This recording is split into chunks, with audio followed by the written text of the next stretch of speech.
let's build. So in the last episode, we talked about what I do. I am a product executive. That just means I've done it on every level. I've been Scrum Master, product owner, product manager, chief product officer, chief technical officer. I've played all of the roles for myself and for Fortune 500 companies. I understand the process of system design. I started there, then to waterfall, then to agile, then to everything that's led up to this process here. And when I wrote this book, Leave, Operationalizing a Pan-African State, what I was trying to do was take what I do for a living, what I believe that you can't find 30 product managers in the world that are better than me. I've done it too long. My projects have been too large. Some of you are great product managers, but you've only worked at the company that you've worked at. I've worked for Fortune 500 companies my entire life since I was 16 years old, and I continue to do so. What my book has allowed me to do is look at everything that doesn't work, look at everything that has failed, and come up with a system that is self-motivated, self-propelling. You will find people who will fight for everything that the United States is because it gives them comfort, because it gives them safety, because in a sense, not always truly and fully, it serves them. And if you're going to design a Pan-African state, it must be a system that serves, right? It has to serve the people that it was designed for. Not in a way that is fanciful or believes that all of a sudden we've evolved. We're better now. We're good. You have to build these things in a pragmatic way. You have to build these systems knowing everything that's come before and all of the mistakes that you've made, right? Most systems are hierarchical. You have your executive at the top and then all of the functions of the state underneath. This is the typical hierarchical setup, right? He tells everybody what to do. But that's not what we're doing. We can't make that mistake or even the worst mistakes, think that you're going to have a United States of Africa. That's not who we are. We aren't a settler-colonial construct. We're not a system that forced its way upon the land. We are people who were kidnapped in a lot of senses and who are coming back home. So the structure of it, so the idea of it has to be different, and it has to take into account that we are developing as a people, that we need guardrails that keep things working without being fascist. So the Pan-African state is made up of three different prongs. The people, right? The tribal. I go back and forth on it. Sometimes I call it the tribal council. Sometimes I call it the tribal conference. And at the center, really, of all of it is the executive house, right? The executive house is a prong of the three-prong system. The people are armed with new technology that exists. So-called democratic countries don't want voter turnout. They would prefer low turnout because low turnouts means unpopular things can be pushed into service. Things that we don't want. You see it here in the United States where it seems like no matter who you're voting for someone who doesn't represent your interest. And if the people truly are the ones who vote and truly are the ones who make the decision based off of what their needs are, you can govern in a way that people feel, the gravity of their decisions. A mobile phone with all of its pre-built-in security can make it where voting can happen often, where people can vote on budgets, where people can vote on who will represent them and do it from wherever they are, from the bathroom at work, and make it reliable. It can be done. I build software.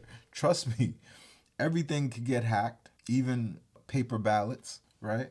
But this is the way you vote, and everyone participates. That system now makes every one of these accountable.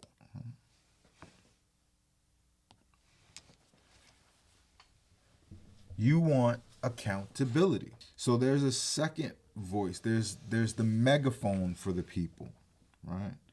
These guys are the megaphone for the people, right? The tribal conference. You have to have representation that makes sense. For me to create new senators, new representatives, or to have a House of Representatives and have a Senate. No, you don't. You don't want to make a United States of Africa. You want to create your own system. So the tribal conference is made up of 3,000. That's right. You think that's big, but it's a small arena, right? 3,000 tribal clans, whatever the term you want to use. The people that have been the social systems that have been a part of who you are truly, right? And these tribes aren't just, the Fulani, the Ashanti, the Igbo, right? These tribes are also the Americans, the Trinidadians, the Jamaicans. Although new tribes, they are tribes. They do deserve a representation because they have unique circumstances. They have unique problems. They need to have a unique voice that speaks for them. That is the system in which they are heard. These are the lobbyists for these people. And it's not decided on by geography. There are Igbos living in Nigeria. There's some living in Niger. There's some living in all different places. Americans, when they return to Africa, will live in all different places. Who speaks for them? For that lost tribe, that lost clan that was stolen, and upon its return, the prodigal son, upon his return, they need to be represented, right? They need to have a voice. If there's budgets being given out, who speaks for them that you need a school, that you need a education system, a museum, whatever it is that maintains your culture, that strengthens and that keeps it, that fortifies it. Who speaks for you on that level is important. And for it to not be done improperly, you should have representation. Right? The executive house now is different. The executive house is made up of the 55 African leaders, right? What Americans would call senators, not necessarily the same thing, but the 55 African leaders come together and they pick the military, they pick the judiciary. Now, laws are made by the tribal conference, right? But the judiciary on the other hand, is chosen by the 55 African leaders. They can speak for their people, they can pull from their judiciary or not, right? Because the 55 African nations has member nation rights. The Pan-African state doesn't worry about how you pick your leaders, the system that you used. However you got there, you got there. You like Kagame? Great. You like Ruto? Pan-African state doesn't choose for you. Within your borders, the Constitution remains. This is member nation rights. They get to operate the way that they do because that is what their people has chosen. And here, when we vote for on what would be the federal level, but when you vote, you're voting for people in the apparatus of the Pan-African state. Not for your president, not for your prime minister, not for your king. Whatever you have in your nation, that has no say in the Pan-African state. We don't decide that. We ensure that you can help. If you need help with voting, we can help with that. If you don't want our help, if you want to keep your systems that you've had, no problem. We are here to protect your integration. There's too much at stake to be arguing with people for who they like. It's too much. Every one of these nations have their way. And eventually, as long as the Pan-African state is effective, all of us will be will be evolving in what we'll accept, right? The Pan-African state operates in service, right? It is a state that serves, because usually the state apparatus federally rules over the member nations. That would not ever work, never. So what do we do, right? Here, I forgot one very important thing: the Pan-African Central Bank. So the 55 African leaders have oversight and decision-making on the Pan-African Central Bank, the military, the judiciary, right? They pick the generals, they pick the commissioners in the Pan-African Central Bank and how that money is disseminated. While here, the tribal conference, these folks, right? They choose the laws, they question the leadership, and they lobby for the tribe. The people vote from technology. I know that's a horrible mobile phone, but they get to choose the military budget. Well, 50% of it. They get to choose the healthcare budget. How much of African wealth should go to healthcare, right? Education. The people use technology to hear their voice. Not the prettiest art, but you get what I'm saying. I think you get what I'm saying. The Pan-African state service, it is accountable to these three groups: the executive house, the tribal conference, and the people. Those are the three prongs of government. The house has the 55 African leaders. They get to choose the Pan-African Central Bank commissars, the military leaders, the generals, the colonels, the judiciary, who are the judges, right? But the laws of the Pan-African state gets made at the tribal conference. That's how you ensure that the laws are really built for the people. And the tribes are the ones that we know of, the long-standing African tribes, right? And the new ones.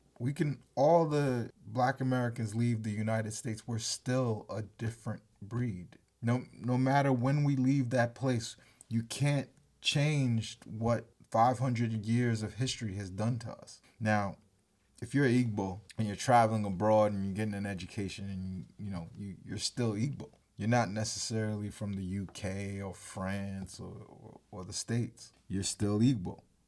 But if you're born in America and your parents were born in America, you're something else. And that's okay. We want to create a system that is inclusionary of all of these voices. We want to create a system, right, that the people we trust speak for us. So I'm going to leave that there on the Pan-African state. And we're going to keep talking. We'll keep breaking it down. So I'll do one specifically on the executive house, one specifically on the tribal conference, and then the new mandate of the people. How will the people operate in this new country? It can't be the way we used to. So these are baby steps. We did a video, if you haven't seen it, on the difference between a nation and a state. And we'll have more of these videos that is breaking down what we've designed in this book, Leave Operationalizing a Pan-African State. The culmination of this book.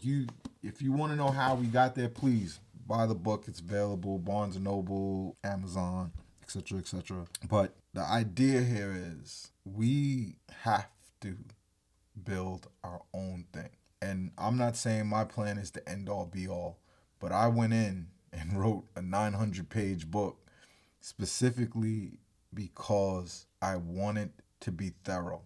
I wanted you to understand how I got there. And so we'll do the currency, we'll do all of the stuff. We'll break down the executive house separately, the tribal conference separately, the new way the people would operate. What is the agreement between the state and the people? All of these things will be discussed, and this is just the beginning. So, but My name is Yves Darbouze, and this has been the Pan-African Product.